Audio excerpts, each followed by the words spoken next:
ఈ రోజుల్లో చాలా మంది దైవజనులు ప్రార్థిస్తున్నప్పుడు మనుషులు కింద పడిపోతున్నారు. దానికి బైబిల్లో ఆధారం ఉందా అన్న విషయాన్ని కొంచెం తెలియజేస్తారా? ఈ ప్రశ్న ఇప్పటికి దాదాపు 50 మంది అడిగారు నన్ను.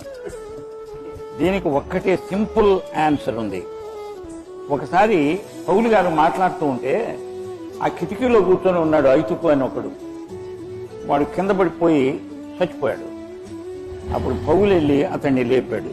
అంటే అతడు పడిపోతే పౌలు లేపాడు, కానీ పడగొట్టి లేపలేదు కదా. ఎవడన్నా పడిపోతే వాడిని లేవనెత్తాడు. దురాత్మ పట్టిన వాడు కింద పడతాడు, కానీ మామూలు విశ్వాసి ఎందుకు కింద పడతాడు? ఇప్పుడు ఏంటంటే అతన్ని కింద పడగొట్టి లేపడము అనే ఉద్యమం కొంతకాలం కిందట ఆరంభమైంది. అది ఏంటంటే పడగొడితే నాలో దేవుని శక్తి ఉన్నది అని. పడగొట్టడంలో లేదు దేవుని శక్తి, పడిపోయిన వాడిని లేపడంలో ఉన్నది దేవుని శక్తి. ఒకవేళ నీవు పడిపోతే నేను వచ్చి లే అని లేపుతా.